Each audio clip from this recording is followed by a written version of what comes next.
पालघर जिल्ह्यात डहाणू तालुक्यातील धानिवरी, आवढाणी तसेच गंजाड या 3 गावातून प्रधानमंत्री ग्राम सडक योजनेचे काम जोरात चालू होते। कामासाठी कोट्यवधी रुपयांचा निधी वापरून देखील काम पूर्णपणे निकृष्ट दर्जाचे झाले असे नागरिकांनी आरोप केले आहे। या रस्त्यासाठी तब्बल 6 कोटीहून अधिक निधी खर्च करण्यात आला होता। हे काम चालू असताना निकृष्ट दर्जाचे काम चालू आहे असे इथले ग्रामस्थ संबंधित अधिकाऱ्यांना वारंवार तक्रार करत होते, परंतु अधिकारी वर्ग कानाडोळा करत असल्याचा ग्रामस्थांचा आरोप आहे। अधिकारी वर्गाच्या हलगर्जीपणामुळे रस्त्याची ही अवस्था झाली असे स्थानिक ग्रामस्थांचा आरोप आहे। शैलेश तांबडा, राज्य प्रतिनिधी, पालघर। नमस्कार, महाराष्ट्र लाईव्हमध्ये आपलं सर्वांचं स्वागत आहे। आपण सध्या धानोरी ते गंजाड हा मुख्य रस्ता ह्या रस्त्यावरती आहोत।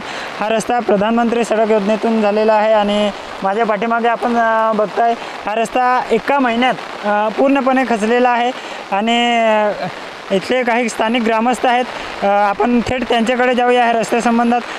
दादा, हा रस्ता बनवून 1 महिना साधारण झाला, 1-1.5 महिना झाला आणि हा रस्ता पूर्णपणे खचलेला आहे। काय सांगाल तुम्ही?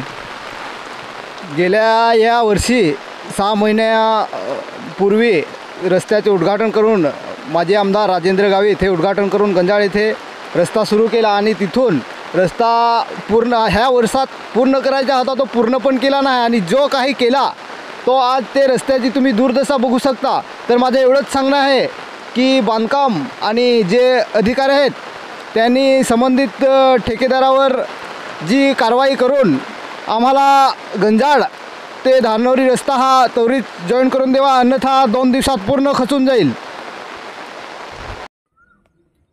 बनवा व्हिडिओ, पाठवा व्हिडिओ, आम्ही तुमच्या न्याय व हक्कासाठी लढा देऊ। ताज्या बातम्या व घडामोडींसाठी पाहत राहा फक्त महाराष्ट्र लाईव्ह न्यूज। आजच आमच्या चॅनलला सबस्क्राईब करा, शेअर करा, कमेंट करा आणि हो, बेल आयकॉन दबायला विसरू नका। जय महाराष्ट्र।